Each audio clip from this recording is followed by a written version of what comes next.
Во овие, би рекол, драматични услови на пандемија, луѓето реагираат според старото правило, да има дома храна, да бидеме помалку или повеќе негладни, и што се покажува низ паниката што се во неколку бранови се манифестираше при самата најава на короната и на пандемијата со нападите врз центрите за снабдување со послугите и моловите.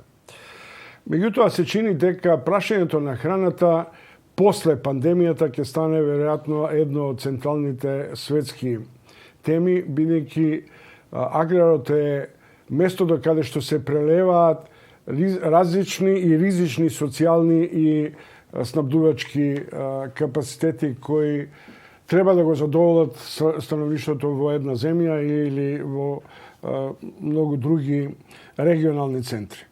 И она што може би на прв поглед изгледа маргинално засега, за мене е прилично искуствено па и драматично становиштето дека престои ризик од недостиг на храна во светот. ФАО, СЗО и СТО, значи Светска здравствена организација, Трговската организација и Организацијата за храна предупредуваат на можно намалување во размената и извозот. Еве толку од мене. Она што другото треба да ви го каже каде се наоѓа македонскиот аграр во овие состојби во кои понекогаш Господ не гледа, снегот падна на време. Министерот за земјоделие инженер Трајан Димковски. Ви благодарам што дојдовте. Министре, после овој прв бран, кога сите бевме уплашени, се покажува дека сега влегуваме една процедура на нормално снабдување и нормални купувања. Но основното прашање, има ли храна во вакви кризни ситуации за еден подолг месечен предизвикувачки период на изолација или на премијеже со пандемијата? Да, првиот бран кога скоро еве месец дена можеби функционираме, што би се рекло вака, првиот бран кога започна, да кажеме, со затварање на границите, најголемиот удар беше на трговијата, односно снабдувањето. Веќе сето тоа е нормализирано и функционира, би рекол, во вакви околности нормално, со тоа што секако сите ги мора да се применуваат мерките кои што се препорачливи во една ваква состојба за заштита и слично. Инаку, кај нас маркетите се снабдени, кај нас нема потреба да има паника за недостаток на храна и слично, бидејќи ако ја погледнеме нашата економија, односно нашето земјоделство, она што ние го извезуваме, а тоа што ние го извезуваме доаѓа сега, да кажеме во овој момент. Ја би дал само неколку... До тамо ќе се навратиме на важните точки на кризните можни подрачја и култури. Се отворија овие, да речем, пазарите во урбаните средини. Дали тие се според некои стандарди на заштита на потрошувачите, маски, да бидат одделени тезгите, дали на одреден начин и овоштието, па и сите други раногранерски култури ќе бидат заштитени при така отворен простор? Точно е дека пак велиме во оној првиот бран фатија и зелените пазари беа затворени, со што имавме ние препорака за че тие треба да функционираат. Еве од вчера мислам дека почна да се отварат постепено, со тоа што од кризните штабови преку локалните самоуправи ја имаат и таа насока, односно да внимаваат при комуникацијата луѓето кои што ќе бидат на пазарите, кои што ќе ја продаваат таа храна, односно тој земјоделство и зеленчук во моментот, мора да имаат соодветна заштита со нив, значи маска, ракавици. Се води ред дека она пренатрупаност, да кажам, бидејќи сега само да напоменеме дека при затворањето на пазарите зеленчукот останува од вчера, значи сите други делови, бидејќи знаеме ние на таквите отворени пазари се продава малтене и текстил и пластика и се, така да остануваат само земјоделските производи, раноградинарски, и во овој дел, во еден таков сегмент, се остава еден поголем простор за реорганизација, би рекол, на самите пазари, каде што тие ќе може да направат и простор измеѓу тезгите, самите продавачи да бидат заштитени, но исто така упатуваме апел и за потрошувачите при одење и купување, значи тие да внимаваат при едноставно, да кажеме, да нема групирање, со тоа што очекуваме сите овие мерки да се применат, и сепак да функционираме. Битно е за нас да функционираат зелените пазари, бидејќи токму земјоделците, самите земјоделци кои што се производители, може да го понудат, но сепак може да го понудат и на тие трговци кои што постојано се на тезга, за разлика од еден ланец кој што е многу подолг, а секаде кај што имаш подолг ланец, тука цената и маржата иде секој си надава и така да имаме и поскапи производи. Со тоа што очекуваме дека земјоделците ќе продадат поскапо, а потрошувачите ќе купат поевтино. И ќе вршат на одреден начин притисок во големо продажните центри као сум посои кај така е понуда и побарувачка тоа е. Каде што има релативно сега помалку и дампинг цени. Министре, на 20 март излеговте во јавноста со неколку препораки. Не ги гледам аграрците во рамките на овој социјален пакет, плати, субвенции и така натаму. Иако самиот поим на субвенции сега станува модерен за сите во општеството, не само за аграрот. Пред тоа, тој пакет да го фатиме, сега во овој момент два производи се прилично деликатни за Македонија, тоа се јагнињата. Великден е за една недела католички, за 2 недели е православниот, тај тука ние ќе појадеме можеби поевтино јагне. Што станува со јагнињата, кој е еден од стратешките извозни артикли на нашата аграрна индустрија? Точно ова дека сега токму е сезоната, односно шпицот, што би го рекле ние дека за извозот. Тука, ако ги споредиме годините, значи и споредба со ова досега, според податоците што ги имаме од Агенцијата за храна и ветеринарство, ако зборуваме за минатата цела сезона, значи за цела година се некаде откупени околу 180.000 јагниња, досега, значи што е откупено е 35. Што значи ние сега сме на 1/3, а пред шпицот, и не очекувам дека ќе ја постигнеме истата бројка при извозот, бидејќи знаеме нашите стратешки од пазар е Италија, каде што најмногу се извезува. Сега во едни вакви околности гледаме со што се соочуваме. Исто така и Хрватска и Грција беа пазари кои сега се блокирани на одреден начин. И на тие пазари кај што се изнесуваше, значи имаме ваков проблем. Ние планираме некои мерки во договор со одгледувачите на овци, договоривме и очекувам можеби денеска на влада веќе да ја официјализираме таа мерка, каде што би интервентно би ги помогнале сточарите за оставање на женско јагне, со што би им помогнале во целата ова состојба, бидејќи само да напоменеме во моментот и верувам дека таму ќе го надминеме овие денови проблемот, бидејќи еден од произведувачите, односно гледувачите на овција и во Девар, каде што имаме некаде околу 8.000 јагниња, каде што има проблем со влезот, излезот, но и тоа веќе со кризниот штаб сме во контакт и верувам дека и таму ќе се надмине. Тоа значи дека ќе стимулираме малку зголемување на стадата, бидејќи женските обично се чуваат за тоа, така? Дали тоа значи дека индивидуалците може да бидат во една депресирана состојба по цената на јагнето, или ќе понудите реална цена на откуп на цело јагне за да може да останат во трдата?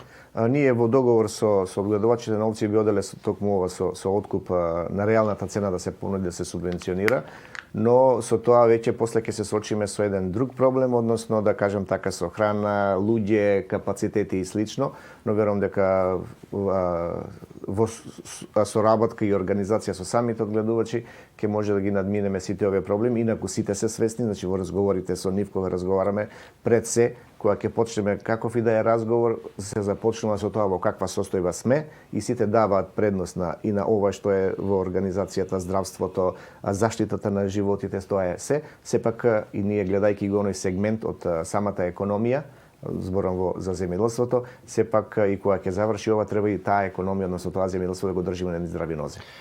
Има две прилично деликатни состојби врзани со депресијата и со коронавирусот. Прво, затварање на границите. Второ, туризмот ќе падне таму каде што ние на одреден начин извезувавме раноградинарски култури. Сега вас ве прашувам, а крајот на шпицот на кризата е почеток на извозот и на пласманот на раноградинарските култури. Постојат ли шанси за зелени коридори? Ги користите ли цефта варијантите, интерните, регионални бизнес варијанти, за да храната добие некој приоритет?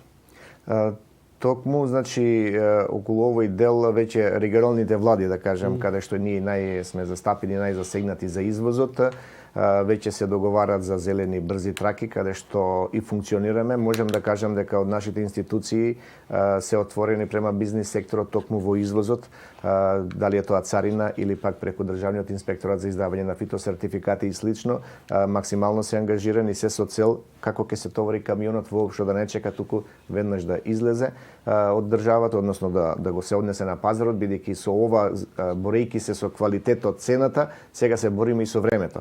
Односно што побргу и да се задржи тој еден континуитет на тие пазари токму каде што ги имаме нашите производи.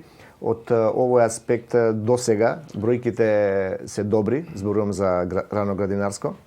Само еден податок дека ако во овој период до крај на март, значи се податоците од царина, минатата година сме излезе некаде околу 13.000 тони зелка, бидејќи сега во моментот е она извозно што го имаме токму овој производ, а оваа година се извезени 17.000 тони до крајот на март, така да сме во еден добар тренд, ако може така да кажем, и тоа би сакале да го задржиме.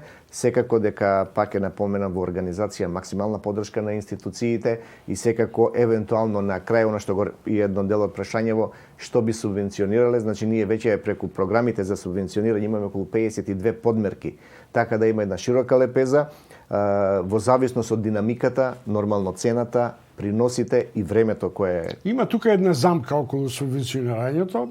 Замката е околу зелената нафта, нели? Нафтата вртоглаво паѓа.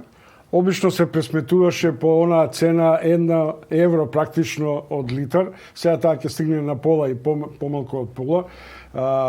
Може ли да се случи субвенционирање со пола евро, што е практично цената на нафтата, да им се даде, и што значи 100% да им се плаќа нафтата? Како тука ќе го избалансирате? Секој денар треба да се чува. Така е, значи методологијата која што имаме направено е пред 2 години некаде, така да со минатата година се даваше зелената нафта со 30% субвенционираност. Ова година е планирано да биде тоа со 50% во програмата.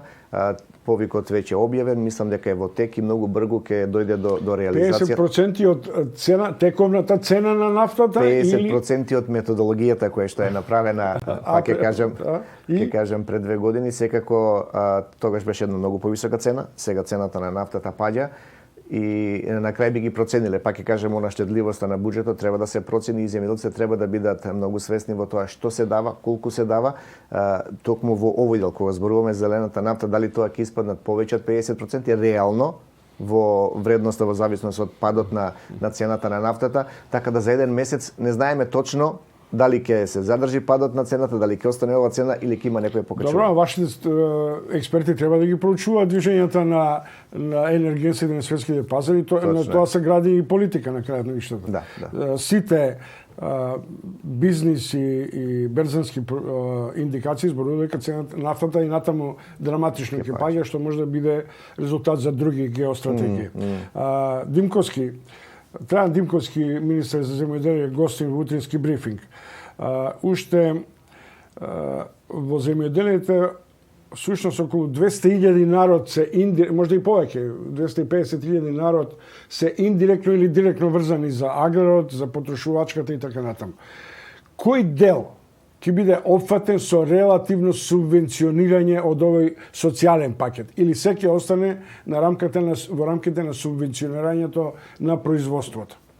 Па видите вака, ако зборуваме сега за луѓе кои што аплицираат односно земјоделци, бројката е некаде околу 100.000, но кога зборуваме 100.000, тоа се 100.000 семејства. Така да голем број од популацијата е опфатена во овој сегмент, а кога зборуваме за правни субјекти, значи за фирми кои што се регистрирани, се околу 1000. Така да дел од овие фирми може да бидат во пакетиве кои што во зависност од нивно препознавање кои што ги прави владата во економијата, во целиот сектор како економија, но она што ние и е во наша надлежност, ако може да кажем така, е примарното производство, односно она на нива, производството кај малите земјоделци. Во овој сегмент ние имаме мерки кои што сега се активни и цело време, да кажем, уназад ова преку субвенционирањето. Она што јас сега би го кажал дека да не истрчуваме со некои мерки во кои што може да направиме грешка, кога велам грешка, дали повеќе пари од буџетот да се дадат, а да нема потреба навистина да се субвенционира тој дел, jer сега ние рековме градинарството ни е приоритет, односно извозно ориентирано. Она што ние увезуваме, ако може да кажем така, е нешто кое следи после јуни, односно жетвата на пченицата. Знаеме дека нашата влада донесе забрана за извоз на пченици на брашно, но најголем увозник сме од Србија, каде што нивната влада веќе го укина и извозот на брашното. Така да таа фреквенција, односно таа комуникација функционира, велам за увозот, и она што следното би го имале е најголемиот проблем, односно што ние увезуваме, тоа е млеко, млечни производи и месо и месни производи. Тука веќе треба да се следи тој тренд, дали има потреба во стоčarството, рековме сега кај јагнето може да интервенираме. Во другите делови веќе ги имаме мерките. Само во зависност од тоа дали ќе може да биде одржливоста, кога велам одржливоста на семејното стопанство, дали таму ќе треба се додаде нешто дополнително или ова зависност од цената која ќе биде на пазарот, ќе биде сосема доволно. Господин Димковски, следев на пресконференцијата на 20 март во влада, кога бевте категорични дека платежната агенција редовно ги доделува субвенциите. Субвенциите не се баш за поценување во учеството на буџетот. Тоа значи дека само за субвенциите има пари, во инаку редуцирани од осакатен буџет. И од каде пари за тоа? Па видите, досега, значи зборуваме досега за директните плаќања од буџетот се исплатени околу 60 милиони евра. Она што следи, да кажем, поголема исплата е према тутунарите и таму е 31,5 милиони евра. Значи дека ние за 3,5 месеци од буџетот, убаво рековте сега поготово ова состојба, треба да се исплати 90 и нешто милиони евра према земјоделците. Значи тоа не е воопшто за подценување, но од друга страна пак знаејќи дека токму во едни вакви околности секако дека земјоделството, односно аграрот, на кој што во вакви околностите се остануваме на храната, да имаме храна, значи треба да биде почет и од страна на земјоделците, бидејќи рековме дека толкави пари, односно 91 милион за само 3 месеци да се исплатат, не е мала работа токму во овој период. Се надевам дека мојата заложба, верувам дека така ќе продолжиме како и досега, дека нема да имаме кратење во делот на субвенциите и секако оние капитални инвестиции кои се во руралната инфраструктура, бидејќи таму веќе имаме реализирани проекти и таму нема логика да се крати затоа што тоа мора да се исплати и сега во разговорите сме со финансии и со ова да воопшто таму не се чепка, но знаеме дека сега со овој дел нели со намалените приходи во буџетот, бидејќи многу работи се застанати во државата, фирми, угостителство и слично, кои што воопшто не работат, така да во тој дел секако ќе се прилагодиме, но не очекувам никакви кратења во субвенциите. Можеме ли да имаме последици во однос на пласманот со оглед на фактот дека туризмот ќе биде даун и во Македонија, особено таму каде што ние ги пласираме Хрватско, Приморје, Српско, ова Црногорско и така натаму, да биде даун до таа степен што практично ќе биде реален пат на домашното производство и може да се доведе во ситуација на едно гневно реагирање на аграрците. Знаете како е, ние во моментот, за нас ни е многу битно, ако може така да кажам, до јуни како ќе истераме. Бидејќи до јуни веќе имаме она рамно градинарство кое што не можеш ни во индустрија да го ставиш. Додека она се што ќе следи после тоа може да се преработуваат, овошјето ако го погледнеме, од овошјето може да се прават преработки. Не е тоа проблем да се дополнително потикнат фирмите кои што може да преработуваат, кога ќе дојде оној зеленчук што го велиме ние касниот, односно веќе кое може да се преработува, дали се тоа корнишони, пипер, домат и слично, веќе таму индустријата може да ја потикнеме, преработувачката, за да тоа биде откупено. Така да велам овие до јуни ако може вака да се прилагодиме, секако следејќи ги ситуациите на ова, доколку има потреба, владата донесе една одлука која што вели може да се направи интервентен откуп. Така да нема да оставиме да земјоделството падне толку ниско, бидејќи кога велам толку ниско, за да многу ни е битно у каква форма ќе истераме годината за да бидеме спремни за наредната година за производство. И во овој сегмент искрено јас очекувам дека не би требало да имаме големи проблеми, секако дека туризмот и ова се што го влече да кажеме од домашното производство ќе има значаен импакт, односно значаен ефект на самото производство, но пак ќе кажам со следење на мерките битно ни е самите стопанства да ги одржиме во една форма платформа за да можат и следна година да влезат во производство. Треба вакви кризни состојби да ни бидат пред очи, па да сватиме колку сме дефицитарни, колку пропуштивме со изградени па уништени ладилници кои во основа треба да абсорбираат дел од вишокот на аграрни производи, да бидат или преработени или да бидат чувани. Тоа особено во овоштието и кај дел од раноградинарските култури.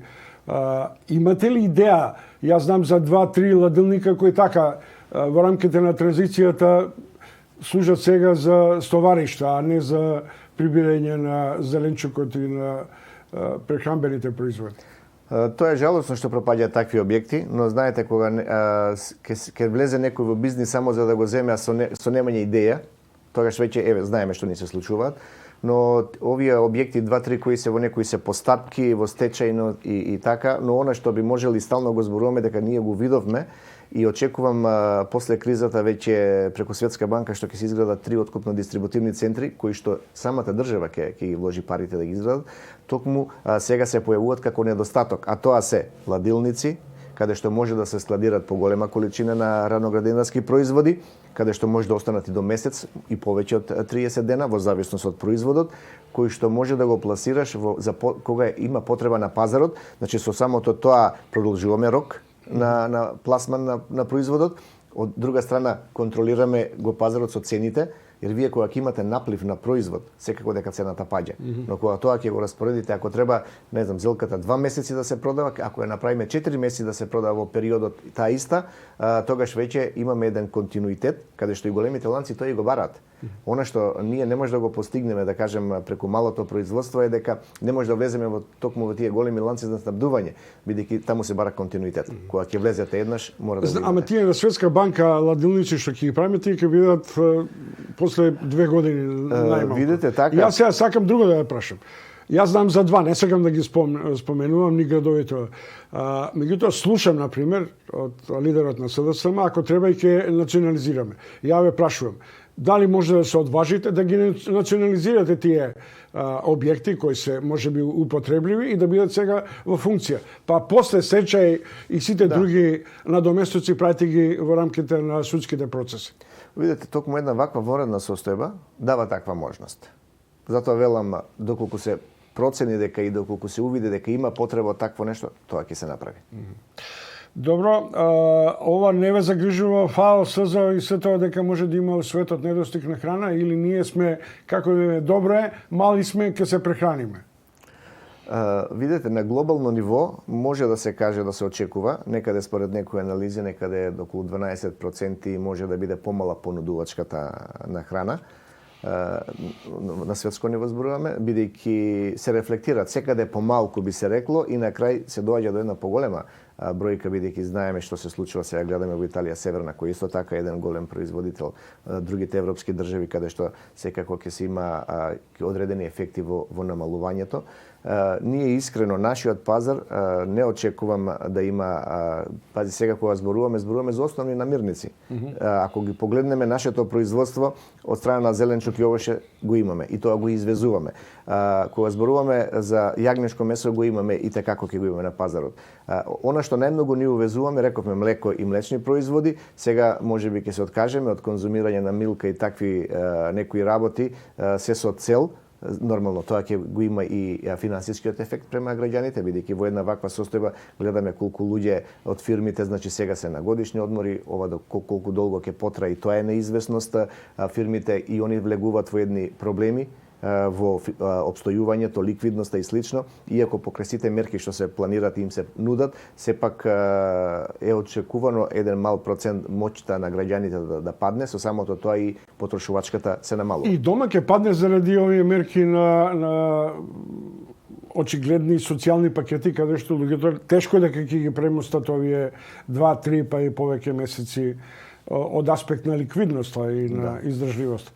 Трајан Димковски, министер за аграр, да ве прашам, наредниот месец колку имате? 14.500. Така е. Ке запалите тракторот што го имате па у нива да влезете? Мојот прв коментар беше као, нели, колеги, што ќе прави со 14.500? Се претерувало и со помало, ќе се вратам на село, нели, секако. Мислам, тракторот го палам често, не е проблем и работиме на нива, но И тоа е опцијата на крај. Уште една работа која е глобална, за Македонија е важна. Сите сугерираат.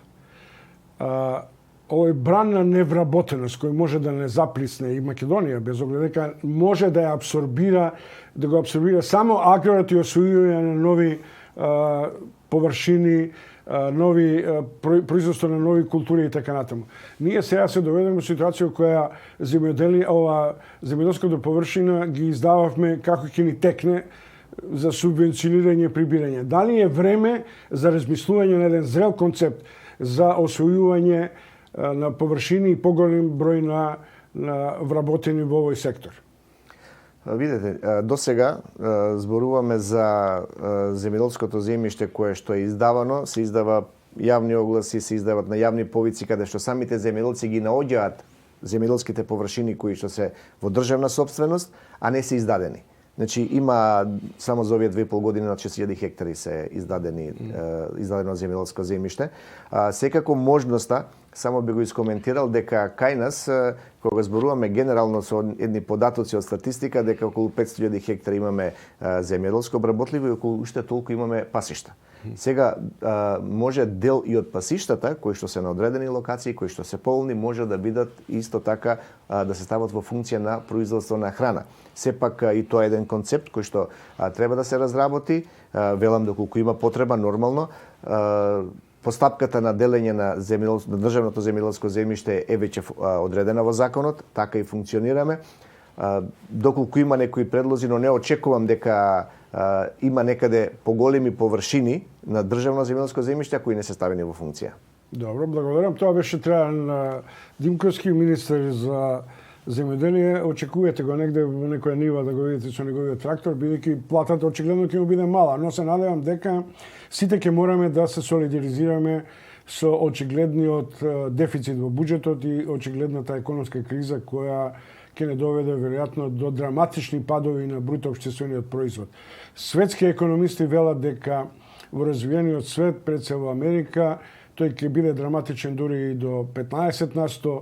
Ќе биде среќа што ако Кина стигне до 4-5 за да може да повлече дел од светската економија, Германија ќе биде на салдо 0 и нешто под тоа, така што подгответе се, не и да добри времења за живеачка, а и да добри времења за креативните луѓе кои може да создадат и други идеи, други бизнеси и друг систем на психолошко ослободување на енергијата, освен да не зафати депресија. Ви благодарам. Благодарам и на вас.